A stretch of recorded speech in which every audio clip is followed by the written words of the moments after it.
We're the travel agents coming to you with tips, tricks, interviews, and voyages by cruise. The travel agents bringing you the latest travel news.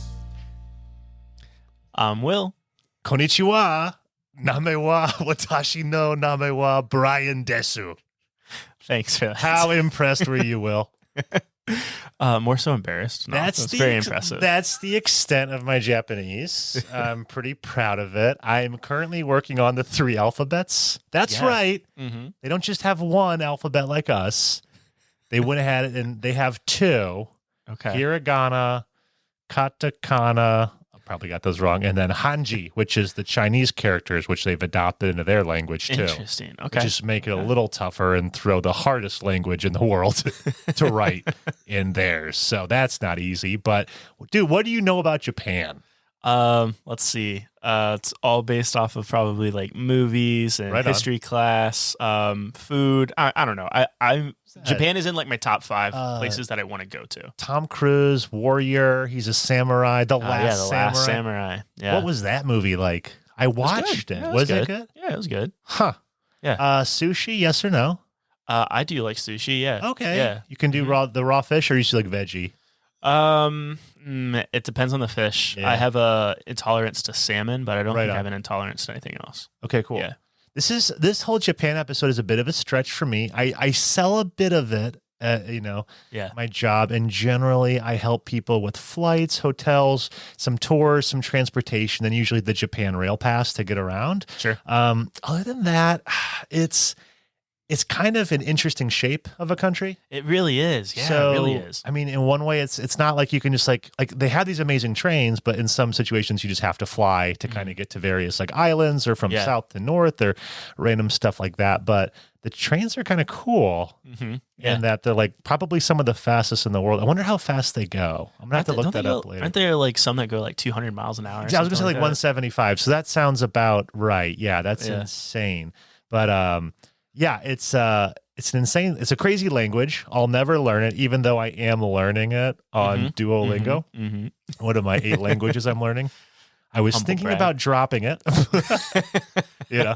Like my teacher, hey, sorry, I'm going to have to drop it this semester. But since it's the app I'm paying for, I feel like I should just hang on and maybe study it here and there while I can. You can always watch anime, Ooh, is that how people get good? Or do they watch it dubbed? I don't know. I've heard that if you watch, like if you're trying to learn a language, if you want to learn it, like start with like the children's like books, children's shows or what have you, because it's a slower pace and like you can understand it a little bit. Yeah. Granted, I don't think anime is probably slower pace. Yeah. So if you're a fan of season 1, you know that my brother and I lived in China in the year 2012. And on our winter break, we went to Japan for 2 weeks. I saw Tokyo, Kyoto, Osaka, and then a town which you've probably never heard of called Guma. This is where a friend lived. She took my brother and I around. We stayed with her and her family, got a very authentic Japanese experience. I'm excited to talk about it today. Yeah. But I feel like all things of my experience in Japan, it's a bit of a stretch because that's going back like 11 years. Yeah. So you and I are pretty happy because we met someone. we met someone. Yeah. Yes. Yeah. He is a podcast host. He's a podcaster. Yep. His name's James Hammond. He has a really cool podcast called Winging It Travel Podcast. And so this guy is from Norwich. Norwich. No, That Norwich. was Scottish. I'm sorry. And then he moved to Vancouver. And that's where he lives now. Yeah. And he was in Japan recently. When we heard that he had been to all these, like, we're like, hey, what countries have you been to? And we heard he had been to Japan. We're like, ooh, like I immediately a green check went off in my brain. Like we need to do Japan. We need to bring him in. And here he is. James, welcome to the show. Hey guys, how you doing? Pleasure to be here. How cringy was it listening to us talk about you? Nah, each their own. It's all right. I've had worse. What's the city you grew up in? Norwich. That was good. Good pronunciation. Yeah. So, dude, tell us. Well, first off, feel free to just share a little bit about yourself and your travel, and then get into Japan. Talk about podcast too. Yeah.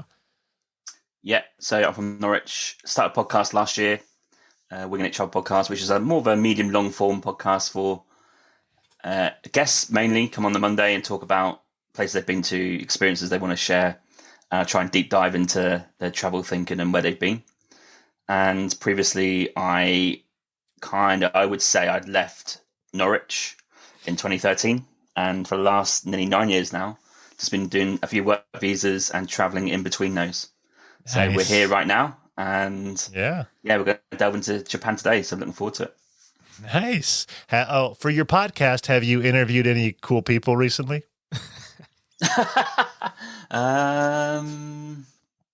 No, I can't think of any. Bummer. What a diss. So Will and I were interviewed on your podcast a few weeks ago, and our episode was 2 hours and 20 minutes. Yeah. I've got a lot of editing to do. No, that's a great chat. I really look forward. I had a blast. It was really just fun. a quick shout out. James at the end of it, he did these rapid fire questions, which I had so much fun with that when I visited my sister and my niece and nephew last week, I said, "Hey, can I give you guys these rapid fire questions I learned about from this podcast guy?" They were like, "Yeah." And so I did it with them. They loved it. And last night I went to client dinner, and after like the main course, the conversation kind of got dry. And I said, "Hey, can I give you guys some rapid fire travel questions?" They were like, "Yeah." And they loved it. Yeah. So just, I would say it's a great dinner trick if you need it. Oh, that's awesome. You should do it on your podcast as well. Yeah, if you get guests on. Should. Yeah, we want to. Yeah. They're my favorite. They're one of my favorite parts of the show because I tried to tell people at the start that they are quick fire. Don't mold too much. Yeah, just fire something out. Right. And I try and mix them up and add a few curveballs in there. So that's right. You gave us like a bit of a favorite. You gave us like 10 questions that we knew ahead of time, and then you gave us like 10 hidden questions that we didn't get a chance to think about. That was fun. It was a lot of fun. Yeah. So I want to talk. Can we just give us a little intro about your time in Japan? Then we'll get into our defining words. Yeah, Japan was always on our hit list. I think like Will here, definitely top 5 at the time. And we left New Zealand. Let's get this right. Yeah, left New Zealand after a work visa. And we're like, we're going to travel a bit of Southeast Asia and East Asia and Nepal. And so we jumped into Japan for 4 weeks and got the Japanese rail pass and thought, let's make up as we go along. We've got a few cities that we know, a few places that we don't know. Right. We had one thing booked, Mount Fuji, trek. And we trekked on the last day of the hiking season. And I've got some tips about that when we come to it later. Wow. The do's and don'ts about that. There's some funny and grim stories in there as well. Wow. And we just kind of winged it along for 4 weeks and absolutely loved it. What a place. Wow. I want to talk to you sometime about just winging it and just that you're willing to do that. I think I'm just in this travel agent mentality that everything has to be structured and booked and planned. But anyways, that's a different conversation. So Will, are we ready for our defining words? Yes, we are. Here's 3 words to help you. Here's our defining words. So James, you and I have both been there. I thought we could kind of not rapid fire, but like I could do a defining word, then you could, then I could, then you could. We just kind of see if these fall in line. So do you want to go first or do you want me to go first? You can go first. Okay. My first one is different. So everyone I talk to who's been to Japan or lived in Japan has been like, yeah, you know what? Great country, great people, love it, love the culture, love the food, love everything about it, love the cleanliness. It's great, but it's a little bit different from any other place in the world I've ever been. And I keep hearing that, and that's something I definitely experienced. Just one little quick tidbit that might help you see what I'm talking about. When I was there, the local who was showing my brother and I around, we were in Tokyo, and she said, "Hey," and this might not be there anymore. She said, my brother and I, and I'm so upset we didn't do it, but she said, "Do you want to go to this restaurant where they put the bonnet on your head? Your arms are kind of tied down, and then you sit on the high chair, and they spoon feed you like a baby?" And we were like, "No, we don't." And I kind of wish we would have, because wow, what an experience. So like, I feel like someone who lives in Japan could probably go off on that for probably days of just like that kind of stuff, but just a little bit different. So that's why I picked different. What's your first word? Chaotic. Okay. Chaotic. Okay. Do you want to expound? Yeah, there's actually a part of a 2 word, but one word, I'd choose chaotic. The first part of that is organized chaos. Yeah. So I went with chaotic because it is culture shock central when you land in Tokyo and you've got to get from your subway station to where the hell you're going to stay. And there's no signs in English. There's no... Japanese don't speak that much English, like just a general person on the street. Yeah. And it is a real test of your resolve to try and figure out where the hell you got to go. Yeah. And it can seem a bit chaotic, but it is organized and it's all on time. Yeah. So you know a train's going to turn up on time, leave on time, arrive on time. And yeah, everything is organized. Yeah. How did you get to the point, like, how were you able to go from your airport to the hotel? Like, did GPS help you, or were you able to just, I don't know, like wing it? I think we got a train. Yeah, we got a train. Okay. There's a train, like a normal train, not a subway train. Normal train goes into town. Mm-hmm. And then we got a subway train to Ueno, which is like an area of Tokyo. Okay. But my girlfriend left her purse on the ticket machine. So you go to the ticket machine, you get your ticket. We got to the hostel, we're like, oh, where's the purse? So the guy at the hostel rang the station and he said to the woman at the station, someone here has lost a purse. And instantly they went, oh, is she called Emma? I'm like, yeah. And they literally, someone handed it in. They wrote a list of everything that was in that wallet and asked her to like say if there's anything missing. And there's like, all there. And she went back like, 40 minutes later to go and get it. And they were like so helpful and friendly. And oh, what a great story. What a place. Yeah, that's really cool. Yes. I feel like that is such... If you do something, you'll probably get it back. And remember my word different? That's also a good thing. Mm-hmm. Yeah. Mm-hmm. Because that's what happens in Japan. My second word is bowing. So they bow when they greet you. But my favorite example was it's like 11 p.m. on like, I don't know, like a Tuesday night. My brother and I walk in a 7-Eleven. We're the only ones there. And the guy is cleaning out this Slurpee machine.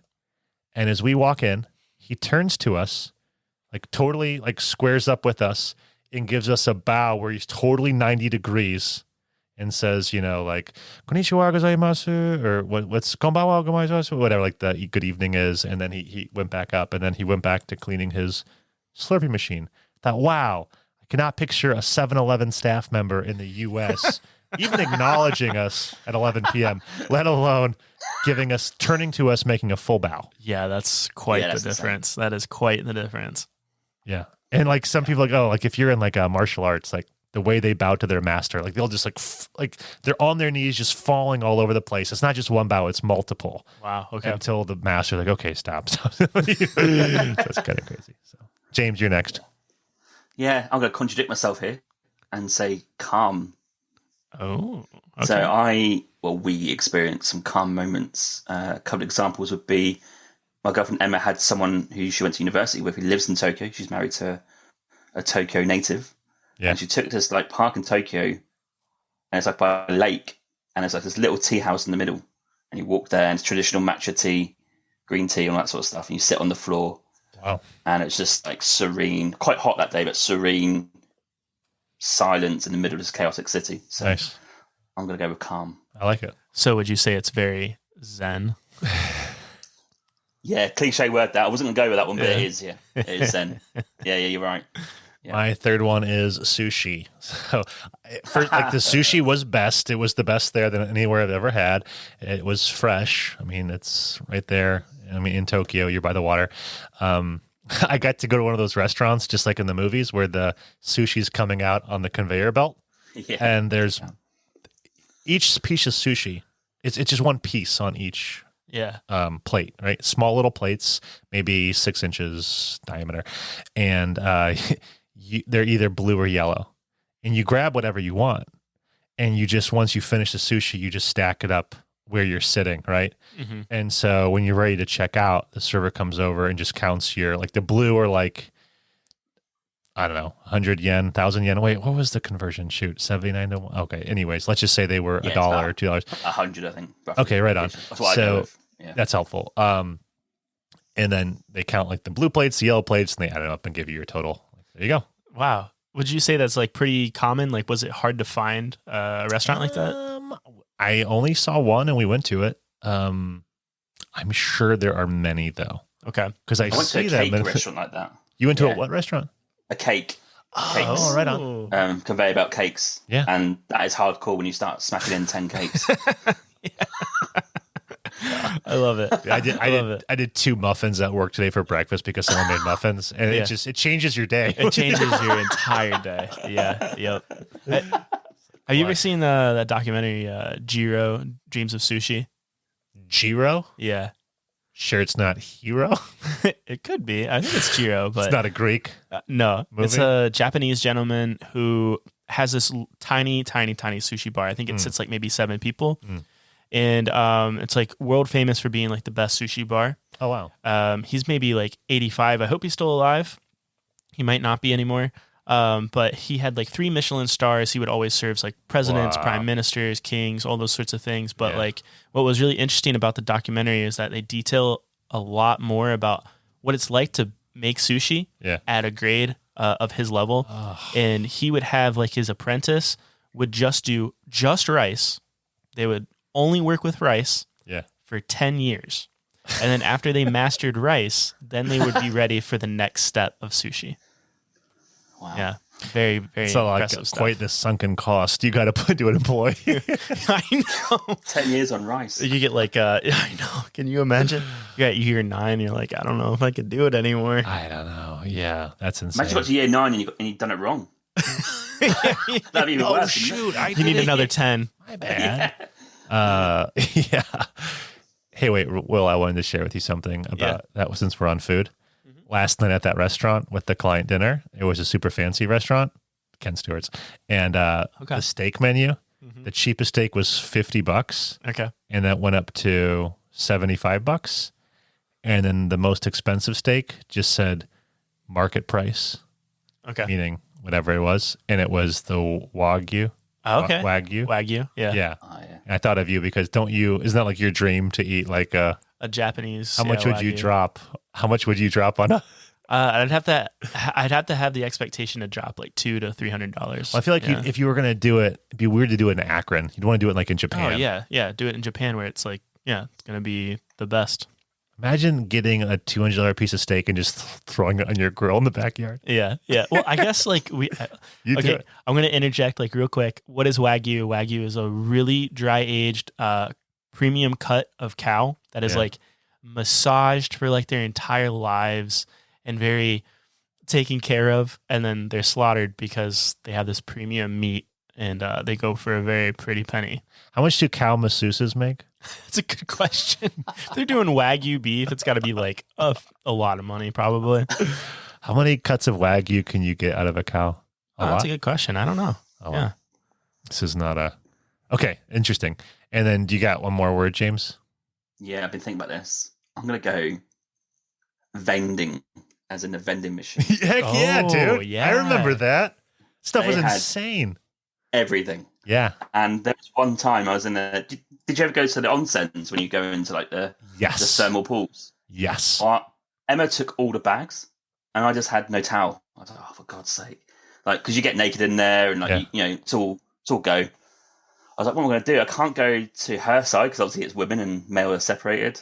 Yeah. I can't shout because she won't probably hear me. I've not got my phone. I'm like, what do I do? And luckily there was a vending machine on the way in for 100 yen. And I got a little box towel, which I've still got today in the bathroom. And it's like got some Japanese writing on it. And it's like probably that big. Not very big at all, but white towel, and it saves the day because I can dry myself. That's 100 yen today is 70 cents. Wow. US dollars. That's a deal. It's not too bad. Yeah. That is so interesting. Luckily I had some coins. That was it. All right. Vending machines. Cool. Ready for highs and lows? Yeah. Sweet. Sometimes things are good, sometimes they're bad too. It's highs, lows coming to you. I was going to start with the Japanese onsen, James. I'm glad you brought it up because in that town I went to called Guma, our host took my brother and I to an onsen. Once we got in, it was super peaceful and we split up and she said, I'll see you back here in like an hour.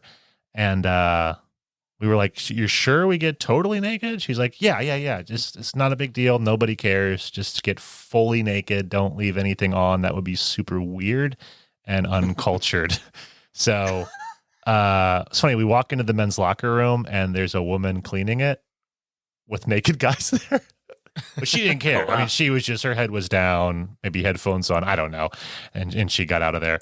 But yeah, it was funny because so my brother and I were not Japanese. We're both like 6'3", and I'm pretty skinny. He was even skinnier than me at the time. Okay. And we get fully naked. We walk into the onsen, which has 12 different pools, all of varying temperatures, as well as the outdoor pools too. Just dudes in there. And we walk in, we're both naked. And it did feel like of the 50 Japanese guys in there, all the heads turned to us to look like, whoa, what the? So she was right. Oh, it's totally normal. Everyone's doing it, But we did look significantly different than everybody else there. So I feel like that was a little bit of a shock, but they seemed to get over it. And then we just enjoyed getting in 12 different temperatures of pools, except there was a freezing cold one, Ooh. which you and I did in Iceland. Yeah. But I just dipped my foot in it. I was like, no. Because Yeah. it was January. I was going to ask, what's the temperature outside? Yeah, but it was one of those things where when you went to the outdoor pool, which was super hot, Yeah. walking out there, once you had already been in the pools, it wasn't too bad. Okay. It was like getting out of the Blue Lagoon in Iceland. Okay. You could, after you've been in the hot tub for so long, you kind of just Sure. What's the okay. what's the environment like? Is this a mountainous region of Japan, beach area, just a wooded area? Mountains in the background. I feel like there's always mountains in the background. Yeah. Okay. In Japan. Sure. Very, very huge farms and a lot of beautiful pastures, that kind of stuff. I feel like I can picture it. Yeah, but big tall fence when you went outside, so not to keep for privacy. Sure, that makes sense. So the onsen was pretty cool. I highly recommend it. That sounds. There's a awesome. little area of onsens that we went to called Hakone. I don't know if you heard of I've this. heard of this. Hakone, Hakone. You can get a train from Tokyo, I believe. Mm-hmm. And we went there for a day because we got recommended an onsen there. Maybe, is it? Yeah, Tokyo would be a train ride. Yeah, it'd be pretty quick. It overlooks Mount. You see Mount Fuji. Yeah. It's got it's like a little valley. The train comes around and it's got hills around, and It's pretty sweet. it's such a idyllic area. And there's loads of onsens around there. So we went to one around there. What month were you in Japan? September. September. It must have been nice weather. Yeah. Was still hot, but Sure. not too dramatic. But yeah, Hakone is a little area of onsens where they all just little gardens around, and they all kind of hang around each other. And yeah, it's a good place to go. I love it. Do you have a high? The high is going to be. You can have multiple highs, not just one, by the way. Yeah, I'm probably going to say the top of Mount Fuji was a high because it's an achievement. Oh yeah. Despite the cloud, and we couldn't see that much. Was it a 1 day trek or was it multiple days? 2 days. So you do your first day up to a station. So there's 1 to 8 stations. So a tip will come to the end later for that. And then the second day you go up to sunrise, and then obviously then make your way down switchbacks all the way back down to the coach station. Okay. So cool. How much preparation did you do for a hike to Mount Fuji? None. Yeah. Okay. Winged it. Yeah. How was it overall? It's not that bad a hike. It's if you're a regular walker or hiker, you're going to find it fairly easy. Okay. If I'm saying that, then it definitely will be. I'm not a hiker. Yeah. But it absolutely pissed down with rain, torrential rain. You know the rain when you give up. You're like, I'm wet. There's nothing I can do to avoid this now. It's that rain. Yeah. Jeez. So we got soaking wet. So did you camp overnight, in a tent, or did you have a regular shelter? How was the process for hiking Mount Fuji? So you book your mountain pass, I guess, if you like to get into the mountain, and then you book your accommodation, which is it's like a little cabin type station, and they're all dotted up the mountain. I would say go to the 8th, so you're closest to the top, because then in the morning you got a bit more time, right? It's only then 45 minutes from there to the summit. So yeah, we stopped at the 8th station.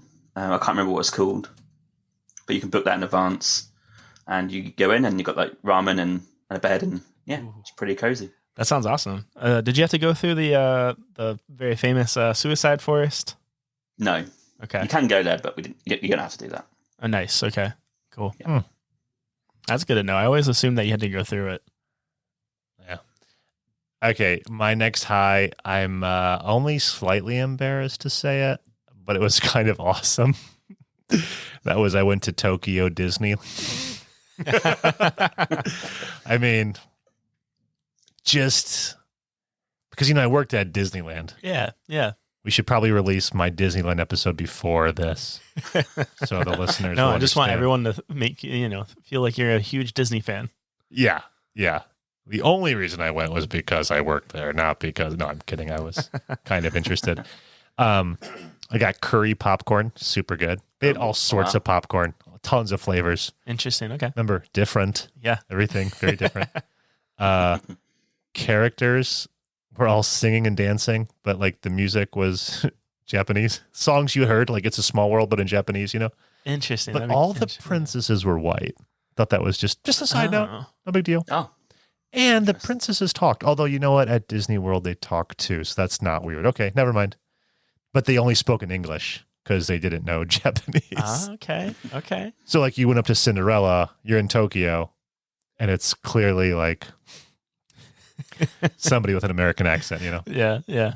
who doesn't speak Japanese. Oh my god. Well, maybe she did, Yeah. but she definitely was not speaking Japanese. That's so funny. But just seeing everything with it, like seeing Disney, but with everything's Japanese. Yeah. Very interesting. Besides the princesses. Like here comes the parade, and Peter Pan's coming out. He's Japanese. Oh, the Jungle Cruise. Yeah. The tour was entirely in Japanese, but I was so familiar with the shtick that I could just tell it to my brother because I had done the ride at least 20 times in my year at Disneyland. Yeah. So I was like, oh, this is where he does this, and everyone's going to laugh now. And then boom, everybody started laughing. Felt pretty proud of that. Oh man.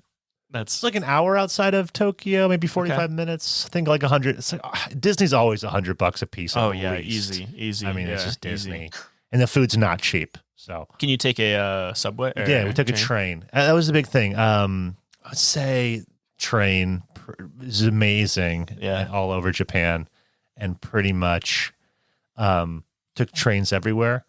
But I will say having that local host there was incredible because just trying to figure out how to operate the machines. The ticket machines just looked overly complicated. I bet they would be really complicated. How did you do, James? Did you have a local? You did not have a local. Sounds like. Oh, that's my next high. But no, we didn't meet too many locals, so we were trying to figure all that stuff out.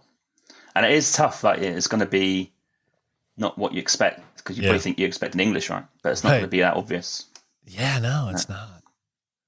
All right, so what's your next high?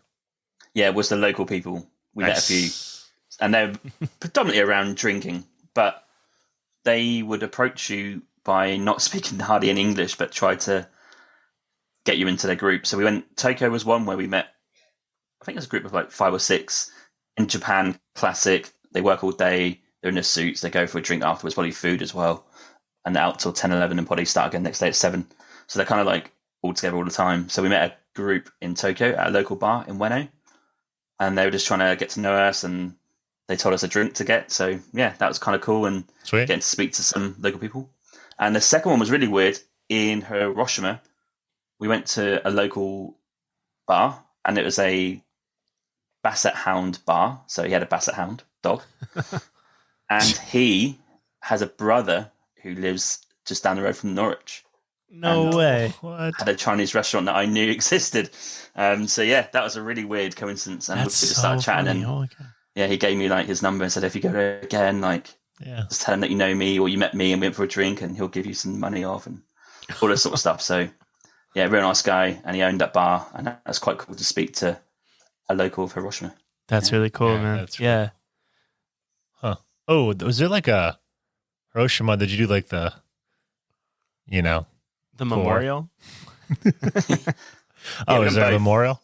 Yeah, that and Nagasaki. We've done both, yeah. You did Oh, both, huh? nice. Okay. Wow, Yeah. you really cranked it out. How long were you there? 4 weeks. Nice. Yeah, that's Um, cool, man. I thought I had another high. Wait a minute. Do you have another one as I stall and think of mine? My high was actually going to be same as yours as the first one. The onsen was a real cool Nice. experience. The fact that you can do it I know what it was. almost anywhere. Yeah. Is there something like that sets it apart from like other hot spas, like a Finnish spa or, you know, Scandinavian spa or anything like that? Or is it sort of like the same type of ambiance? All the all the people are Japanese. All the nudity. Yeah, it's like casual nudity. Like no one gives a shit. You just go and do it. Yeah. But like a follow on to a high would be, I don't know if you experienced this, Brian. Yeah. But we went to a few hostels and a few hotels, like capsule hotels. Yes. And the difference between, I don't know if you got this experience, the female and the male washrooms is astronomical. So we got to Ueno Hotel, which is like a capsule hotel. Got freshened up after Emma got the wallet from the station that she lost. Yeah. Went back, and I was in there for 45 minutes, an hour, and she was like done in 10 minutes or 15 minutes. And she's like, "Where you been?" I was like, "You don't understand what I've just seen." She's like, "What do you mean?" I said, "I've had a jacuzzi, a steam room, had a shower, I had a room, a little stool where I can wash my hair separately, and there's like other like bubble room in as well." Wow. She's like, "Well, I only had a bath." I'm like, "Sorry, but if you're male in Japan, you're going to get some awesome bathrooms that are going to have That's serious washing Yeah. facilities." Shoot. Yeah, That's a high. You know, well said. Just a quick touch on that was the toilets. I mean, the Oh. toilet is an experience. It's worth the trip It's in an and of experience, itself. Yeah. Yeah. Should we That can talk be a about it? no-no because there's loads of controls and you don't know what's going on. Right. But- And they're usually in Japanese, comfortable. but yeah, I started pushing them. One was white noise. If you just wanted some white noise while sitting on the pot, Yeah, go yeah. ahead. Really? Yeah. Just kind of shh, you know. Are that they kind of noise. heated? There's also the heat function. Yeah, And then it sprays you out with cold or hot Bit of water, washback. whatever you want. yeah. It was awesome. Man, yeah, I've heard tale of the impressive Japanese toilets. James, did you stay in a capsule hotel? Yes. How was really that? So if you're listening, get on a phone or computer, go to your browser and just type in Japanese capsule hotel. And you need to have a look and just understand that this exists. Yeah, not for the claustrophobic. No. Yeah, did you get do you struggle with claustrophobia? No, thankfully not. Does Emma? No. Did you two have your own or a share? Oh, I had my own. It's got a double bed and a TV. I'll share a bed with that. Wow. In a laugh. I've got. I'll send you a link to one I stayed in if you want to put it in the show notes so people can. Have a Yeah, look that'd be cool. Yeah, thank you. in Tokyo. Check it out. It's got some awesome. decent pictures. Yeah. Yeah, I so want to try it, but I'm nervous that I would go in there and just want to sit up straight. Okay. You just jolt awake. Right. You just can't. But I mean, I grew up in a top bunk where I was like Oh, yeah. 2 kinda had feet that from the situation. ceiling. So I feel like I should, Is it sort of like you sit down and like, do you have a curtain or is it like I don't want to say, okay, you have a curtain and then is it just the bed? You said you had a double bed? It's a double bed with a TV, or the one that I will send you a link to. It's got Yeah. a double, like, I don't know, 30, 40-inch TV at the end of the bed. You can watch like TV in it. could you sit up or would your head hit the top? Oh, sit up easy. Yeah. Oh, so maybe yours was This is a bigger little- capsule. Yeah. Not like a traditional, maybe one people thinking right now, like the small ones where you Yeah. sit and crouch almost in. like It a wasn't coffin. I'm thinking like a Yes. coffin. Yeah, it wasn't that. Yeah. Oh, yeah, I have to do this. Could you do it? Well, Will, do you remember you and I shared a tiny house in the Olympic It was Peninsula? tiny. Yeah. When we climbed up to the upstairs, I don't know, you call it the loft. the loft. Yeah. And when you got in your bed, you were inches from the ceiling, Yep. and you survived that. Yeah. So I had did no I. problem. Yeah. So no problem. Yeah, it would be my wife, Kristen. She does not like tight spaces, but she would do it because I wanted to do it. But Bet like, you yeah. get. How do you breathe? I guess it doesn't seal. It doesn't. Did the oxygen run out on you? All right. No, I have one more high.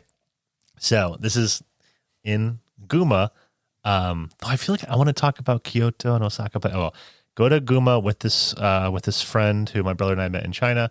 We get to her parents' house, and it was awesome because in their living room, their dining room. This is their dining room table. It's just, I don't know, 1.5 feet off the ground.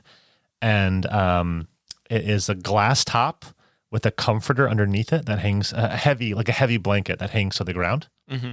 And so when you go to eat your meal, you sit Indian style and you put your legs underneath the table and it's heated underneath it, right? So it's blowing hot air. Your legs are getting warm. And we had like a hot pot with the thing in the middle that warms up the hot pot, and they were throwing, beef and whatever and veggies and fish. And then in the corner of the room was a TV that was playing sumo wrestling, just like live.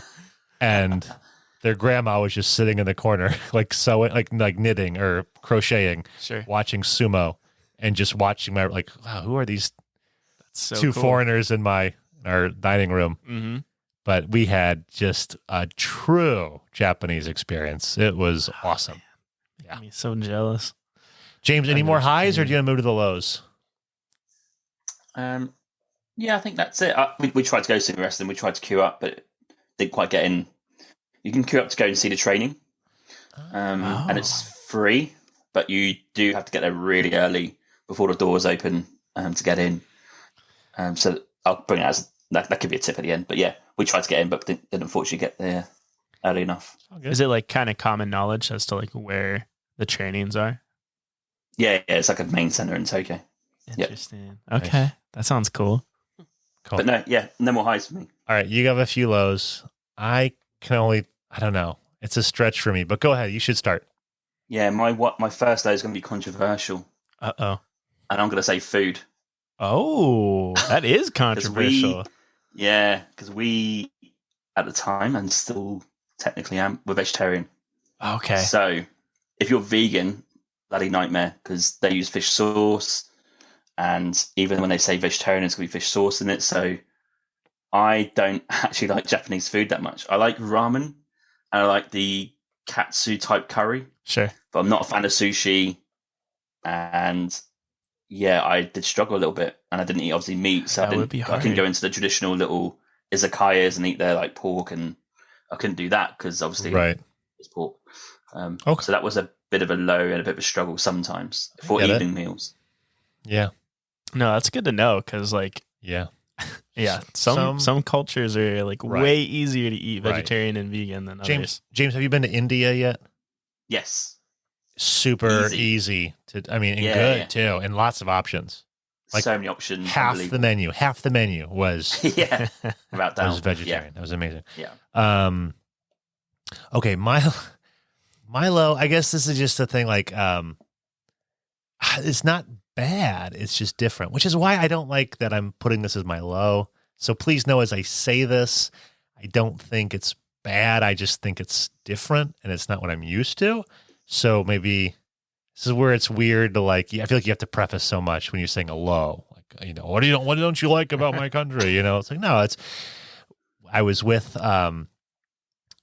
this girl, our guide, and she's just been 6 months without seeing her parents whom she loves dearly.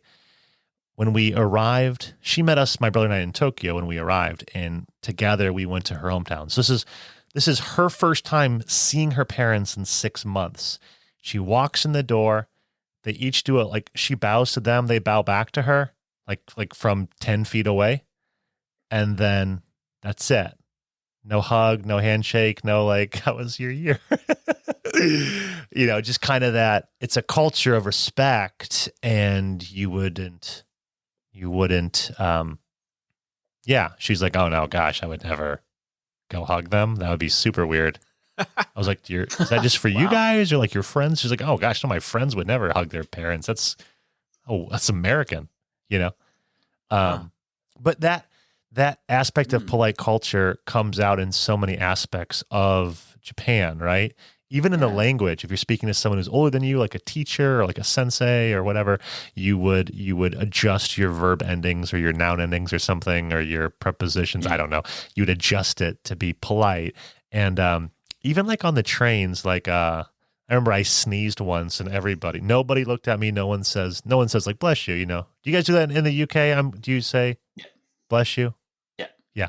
So that's fine. And like, I heard from the guy or the girl we were with, like, yeah, like if I don't know, just in this culture, like if you saw somebody was crying on the side of the road, you wouldn't run up to them and say, "Can I help you?" Like you don't acknowledge someone's emotion because that might offend them or make them feel extra bad.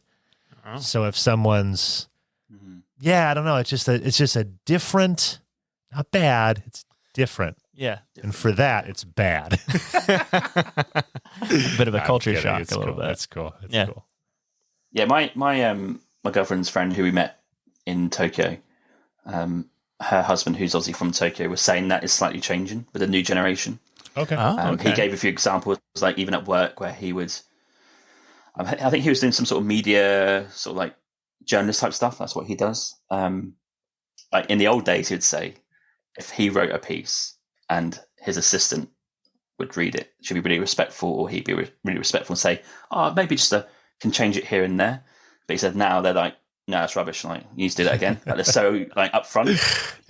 It's never been said like that before, but now it's just changed with the new generation. So maybe that might change with the Gen Zs, but we'll see. Another low I thought of was just not a lot of English, which how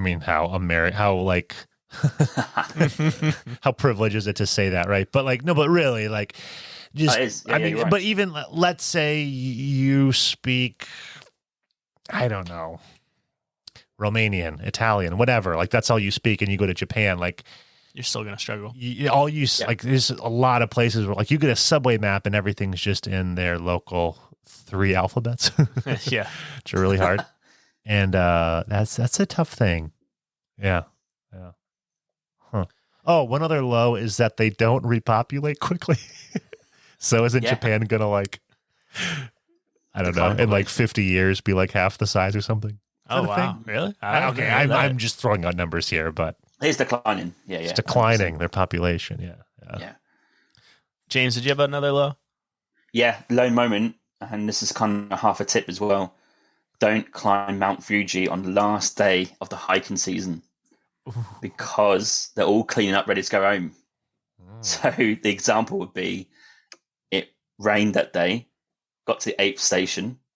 You're kind of thinking, I'll take my clothes off, I'll dry them out, I'll relax. And we did, but there's one problem is normally they put all the wet clothes in the main area after you had your food, and they sort of stay there all night and dry off, right? But they're cleaning up. So like, no, not today because we're going home tomorrow. They're going to be above your beds. So we slept underneath, like hanging, dripping wet clothes in the bin bag. How nice. And it wasn't the best experience. But that only happens that day of the whole season. So it's the last day. Right. So just go any other day. Just don't go last day. That's great.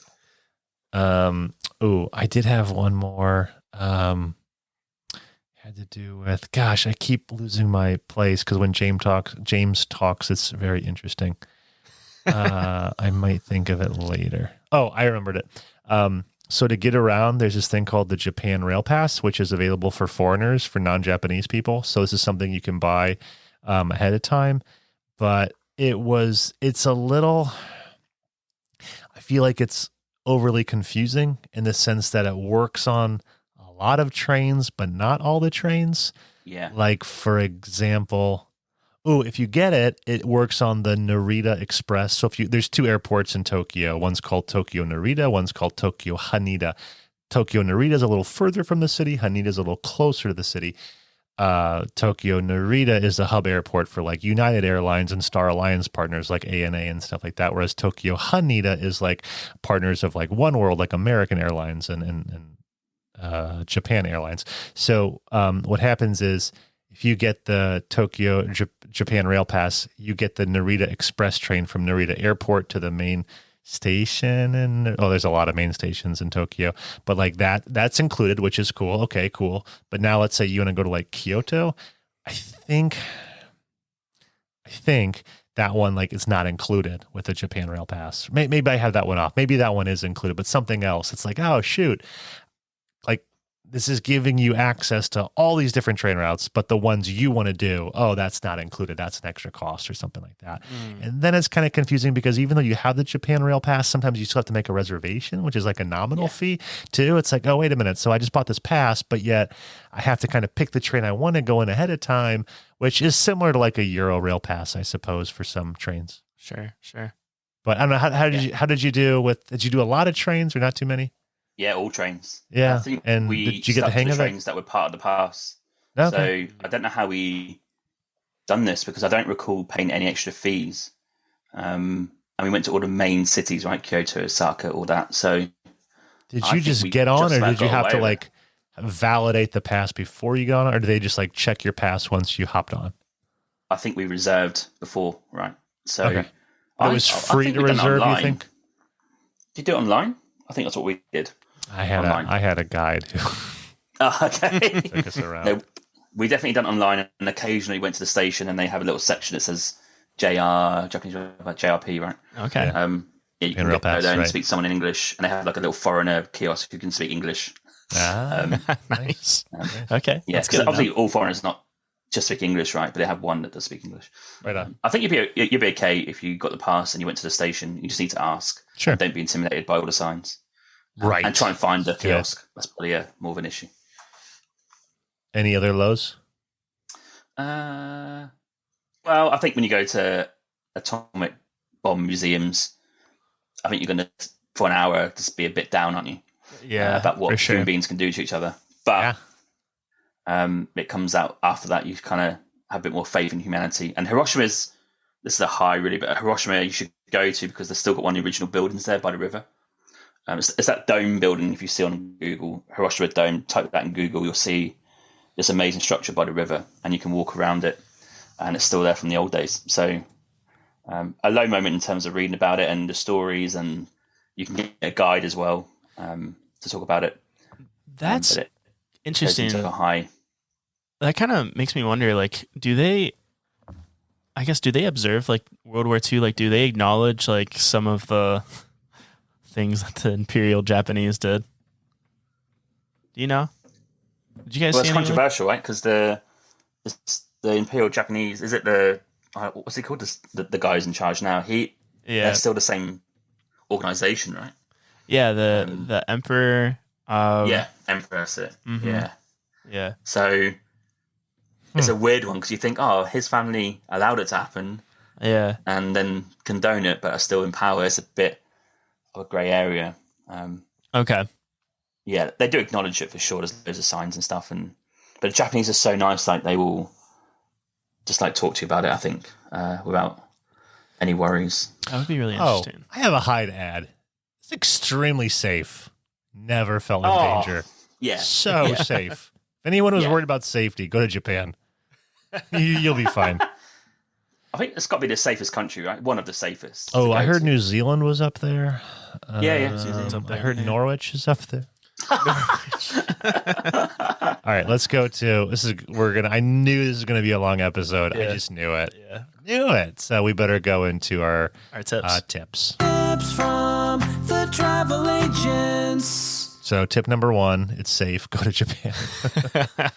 So it kind of seems like you guys got around okay, even though there was a massive language barrier. Right. Well, my Japanese is super good. No, it's not. I mean, there's just like anywhere, James, correct me if you would disagree, but you find the people who look like they're under 35 years old, and chances are they can speak some English. Did you guys have to although rely Japan, I'd say, is one of the ones that maybe it's not a guarantee. I think you'll find some people, but if you went to like Thailand, for example, everyone speaks English, right? But like Japan, I just found you're going to find people that are not like fluent. They are going to have broken words. Okay. And they'll try and help, but not guaranteed. Right. They'll speak good. Interesting. Did you guys have to rely on like technology a lot? I remember we had, we stay at hostels a lot, and because hostels have they seem to have such an international draw, everyone at the hostel, the workers spoke really good English. And so we'd always touch base with someone before we left for the day. Like, hey, just a quick note. Here's some things we want to do. Here's some They were so kind. People are very kind. Mm-hmm. They would even like write down on a slip of paper like, "Oh, if you get lost," or because this is like 2011. Like I had a smartphone that worked with Wi-Fi, but I didn't have data yet. Like I wasn't that cool to have data out in Japan. It just wasn't prominent as much. Yeah. Well, I'm sure it was. I just didn't yet. Yeah. Yeah. Just a kid. But no, like they would even write like, hey, like so if you get lost, you just point to this and then somebody can show you the way. Oh, wow. Okay. Yeah. Yeah, we had a SIM card. So if you got an unlocked phone, I would probably, at least one of you, if you're in a couple, at least get a SIM card just so you can let that translate out. Right on. Another tip was just like the hostels were some of the cleanest I've ever been to in any of my travels. So no worries about booking a hostel. Bring some money is a tip. It's not going to be your cheap. It's not cheap. That is a really good tip. So get yen in advance. Particularly Tokyo. I think Tokyo is one of the most expensive cities in the world, up there with like Moscow and Paris. I once read. I don't know why those two also stuck in my head, but yeah, they're going to be super expensive. We should type in most expensive cities in the world. So Emma's friend, who we met in Tokyo, her other half took us out for dinner to a sushi / Japanese food restaurant. We had our own little corridor of a room.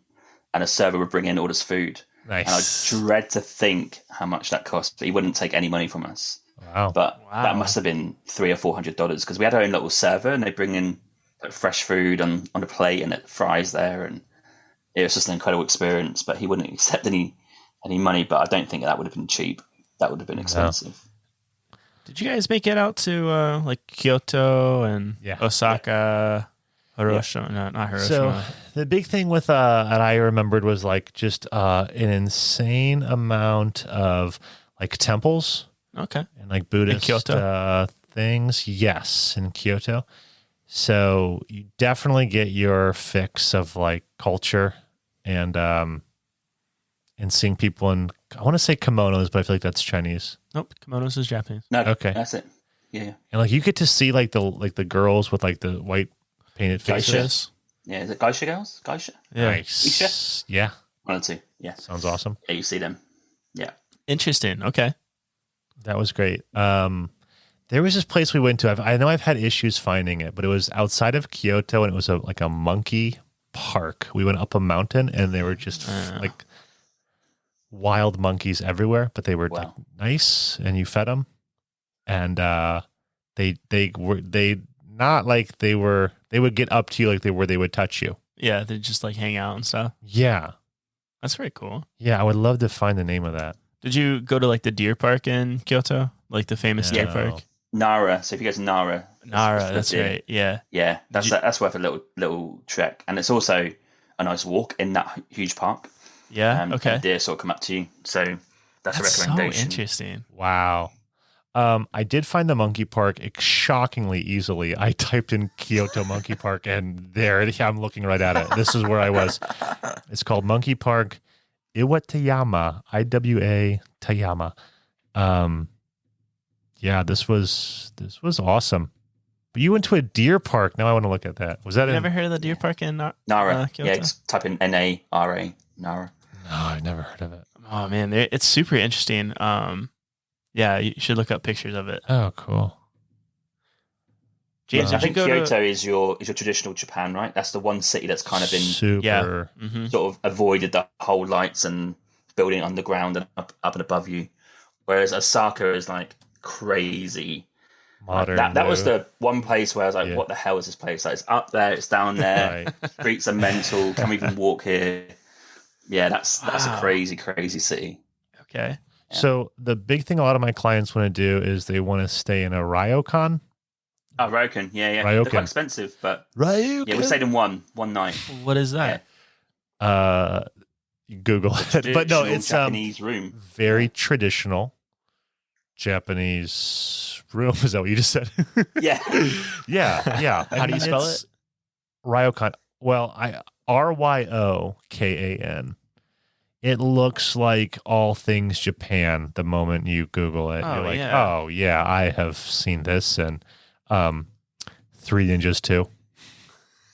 They go to Japan. Remember that movie? So good. Yeah. James, you got a chance to stay in one of these? Yeah, they are pricey. Sleep, like close to the floor. They're pricey, and they're going to be like. I didn't find them actually that comfortable, but you kind of sleep on the floor with a bit of bedding, and it's got like folding doors. It's really like traditional and nice. Sure. Is it worth it for the experience? I think so. Yeah, you're just probably not going to get like a nice beefy mattress. So okay, just bear that in mind. And I think you can get packages where they bring tea and breakfast and all the above. You can pay for certain levels of a experience. Sure. Mm-hmm. Did you get a chance to like go down to like Okinawa or up into Hokkaido? I think no, not this time. Yeah, they're off of the mainland. But yeah, I thought I'd ask.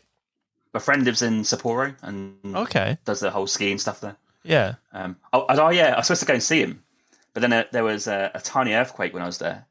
Oh, wow. And all the power was cut off, and he said, "Don't come. We've got only water and McDonald's." I was like, "Oh well, then I'll go then."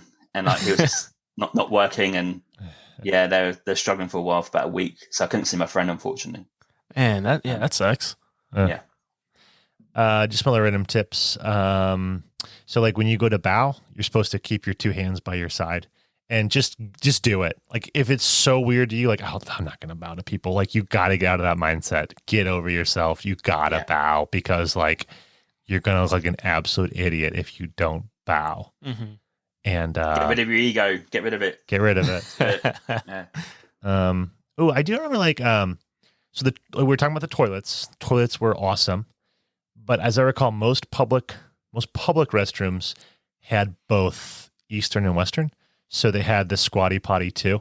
So like, don't be shocked when you see the most amazing toilet with all these functions, with like looks like a Nintendo controller next to it, and then like a couple stalls down is like a squatty potty. Like that's normal. Yeah. And then also like we went to a shrine. And like my brother and I joke a ton, and the girl we were with, she joked a ton, but she even said like on the way there, like, "Hey guys, like actually when we go here, we kind of have to like cut back on the joking. Like this is legit. Like there are people here who, I don't know, they just don't want to see you joking around at a shrine. Take it seriously. Yeah. Okay. So what I also love is the breakfast sets. Did you get them? Like for breakfast. In these places, you kind of think, oh, where do I go? Every cafe in Japan has got like it's about 500 to 700 yen, and you get like an orange juice, a coffee, probably a little pastry, and a bit of fruit maybe. Like they do all these like types of sets for breakfast. You can choose different ones, and that's a great way to kind of start the day because you don't have to worry about it, and they're easy to find on the corner. And every like little breakfast place has a coffee in one of those, so they're pretty cool. Yeah, that's pretty awesome. What other tips you got? Okay. I think Tokyo is awesome. It's worthy of at least like 4 or 5 days because there's a ton to do there in a lot of neighborhoods. It's kind of almost like it's like a New York City, right? Where like you're not going to get bored. Just don't just give yourself a night. Give yourself at least 4 because the first day you're just going to be like, whoa. I would say a good like tourist location to maybe settle down in Tokyo so you can kind of make your day trips from there. Is an area in Tokyo. I might need your help, James. It starts with Shibuya. Shibuya. Yes, got to go there. Yeah, nice. Right? Yeah. It's the most trafficked cross. The intersection? There's an intersection which has 1, 2, 3, 4, 5 different ways to cross it. And you're right, Will. It's the most busiest intersection in the world. You can go on YouTube and just type in that. I wonder what the name of it is. I think if you just type in Shibuya crossing, it'll pop up. Crossing. You can what a weird thing to watch, people crossing a street. The famous Shibuya crossing. It's 90 seconds. Yeah. This looks awesome. That's a cool little area to walk around the streets if you have a bit of time. Especially at night with all the lights. It's pretty cool to go and just go to the random those like shops in Japan where you go to like play games. You see them, Brian, that you pay like some yen and you play like a computer game in there or shooting up game, like little like an arcade arcades. Yeah, right on. They're pretty cool, just for a bit of fun. It does sound fun. Yeah. Video games were huge there. Yeah, I bet. Yeah. Definitely be ready to take some pictures in Tokyo because it's so much fun. I would say it seems like there was, I wasn't vegetarian though. There were a lot of good food options to eat that were kind of just different and fun. Or what? They also had Krispy Kreme donuts. Really? Yeah.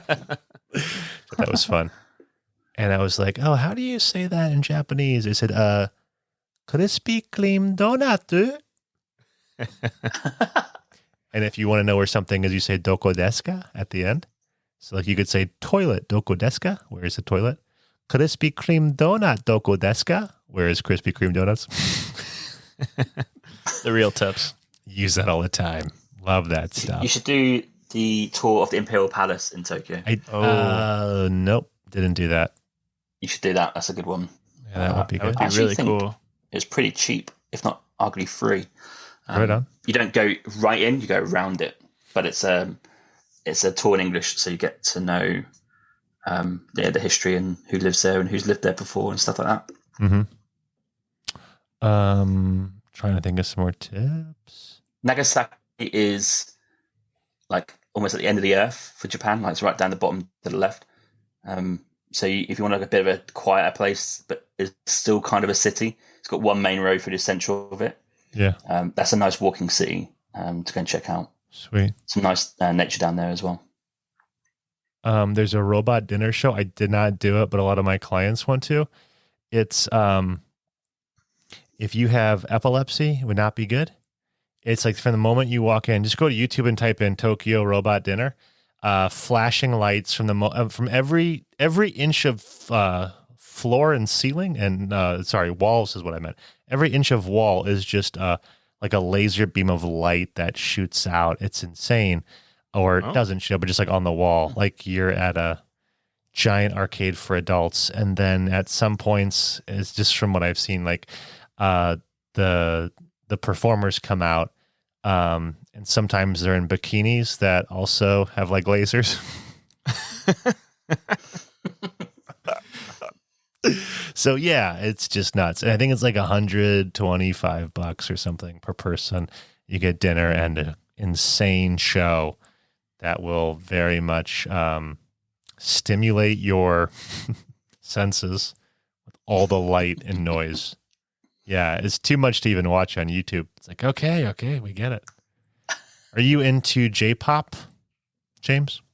Music? Nope. Okay. That makes one of us. I'm a fan. There are some really good J-pop bands out there. But it's weird. Who do you recommend? Different. So that I like Carrie Pamu Pamu, but she is weird. So different. So no, you might hate her.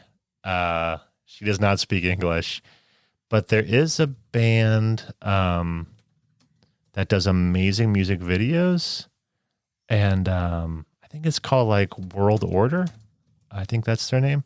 Yeah, it's a band, and it's started by this guy who's an amazing dancer named Genki Sudo, and he was famous for being like a world famous MMA fighter, and he does like. You know, like when people like do like the robot like at a wedding? Yeah. That, but 100 times cooler. And he would even do some funny stuff like that while fighting in an MMA battle. And you can go on YouTube and type in Genki Sudo MMA most epic moments and watch some of his reels. It's pretty awesome. Wow. Should we roll into standby items? I think we should. Do we have any standby items? I think we could get some. Okay, if you have some. Okay. It's safety and other info with standby items. Here we go. So like in Osaka, there was this Osaka aquarium, which I can't call it a high because it's an aquarium. Yeah. And it was cool. Like the dolphins are doing tricks and there's like whales and stuff, it's huge. Okay. Like 8 floors or whatever. Wow. But it was awesome. It was cool. Not like you could probably go to Chicago and do it or Cleveland. No, Cleveland's aquarium. I don't think I've ever been to Cleveland's aquarium. Not 8 floors, that's for sure. Okay, right That was pretty cool. And then in Osaka, I also did this thing, tower, Osaka Tower, I think it's called. Yeah. Oh yes, yeah, we done that. Yeah, that's good. No, I'm thinking of something that looks. Osaka Castle. Thank you, Osaka Castle. Yeah, that's what I'm doing. That's good. That was really cool. But the thing is, being from England, castles are like, oh yeah, cinema before. Oh, that's kind of interesting. Yeah, that's a good point. Yeah. I didn't even think of that. It was good, but it's like, okay. So the word castle, when you hear it versus when an American hears it, it's kind of rings a different. What do you think when you hear it? Like super, knights and samurais. Yeah, it's like a different planet. Super foreign, unique, exotic, unattainable, not real. Do they really exist? Are there castles in the USA? Yes. There's one in North Carolina. There's one in Ohio. What's it called? The Ohio. I don't know. Oh, it's castle. It's pretty close by. I forget what it's called though. Okay. Neat. So James, I don't think we have anything else that we want to talk about with Japan. Do you guys have anything else? The last thing I can think of would be pricing. You know, you're going to spend from the US probably close to $1,000 to flying out there, and then if you're gonna stay in hotels, no joke, hotels at a budget price are like $400 a night. I know, God. It's insane for a good location. You know, whoa. So you got to look at like hostels if you want to budget. Otherwise, wow, those are like Switzerland numbers. Yes, Switzerland numbers, absolutely. Wow. And the food's not inexpensive. And your Japan Rail Pass is going to be $360 for like a week. So 2 weeks will be probably almost double that. So you definitely want to save up. During the Olympics, things really went up even more. And there were these packages I saw with like hotel, transportation, and Olympic tickets for $9,000 per person. That's not flights. And that was like 4 nights. I know. Oh my gosh. You could go to like Bora Bora for that. Hyatt Tokyo. So anyways, all that to say, not a cheap trip. But and just one other thing. Japan and China are so close and they could not be more opposite culturally. I mean, some things are the same, like they use chopsticks and stuff like that, and they eat a lot of rice. But like, wow, just totally different cultures, different countries entirely. Wow. Could not be more different, and they're close. 2-hour flight. Yeah, you know, super close. So I think that's very fascinating. A lot of tumultuous history between those two nations, though. Yeah. So Japan, go for it. Be ready to have a culture shock. Culture shock's guaranteed. Get ready to spend some money. There are cruises that go around Japan. That's kind of more economical, I suppose. Yeah, definitely. Just because, cruise. I don't recommend it. I recommend getting into Japan. Go stay in a capsule like James. Do an onsen, get naked, have fun. James, tell us a little bit more about your podcast. Where can people find you? What is your podcast about? All that kind of stuff. Yeah, so the podcast you can find on all the classics. So Spotify, Apple Podcasts, Google Podcasts, etc. And I release a guest episode every Monday and a short solo episode on a Friday, which is 10, 15 minutes. And I've got guests all the way up until the new year in January. I've got some interesting people coming up, like present company here. And also I've got a guy who's traveled to every country in the world and the TCC 330. Man. So people are thinking, what the hell is the TCC? That's a group of people who tick off not only countries but regions and islands throughout the world, so the most inaccessible places. And it's a pretty awesome list, and it's not been done many times. I think he's like the 33rd person to do it. He's just completed today. Wow. So he's agreed to come on, so I'm going to speak to him. Don't know where to start with that. And I've got my Greece episode coming up, so I've got some trip planned in December in Greece. So I'm going to do podcasting on the road, so every other day it's going to be short episodes, just telling you what I've been up to, who I've spoken to, what I've eaten, what I've seen. That's going to be for 2 weeks. And that's also going to be a YouTube series, which is going to be a different branch to my podcast, which I'm going to launch in the new year. I love it, man. I love it. Good on you. Yeah, there you go. All right. Well, James, thank you so much for being on the podcast, man. It was a joy having you on here. We love talking to you. Sayonara. Yeah, it's been an absolute pleasure. I love speaking to you guys. So real super easy, very personable, and I really enjoyed myself. Thanks so much. Thanks, James. Arigato. Yeah, we got to. We're the travel agents, that's the end of our show. Make sure to comment and subscribe before you go. We're the travel agents.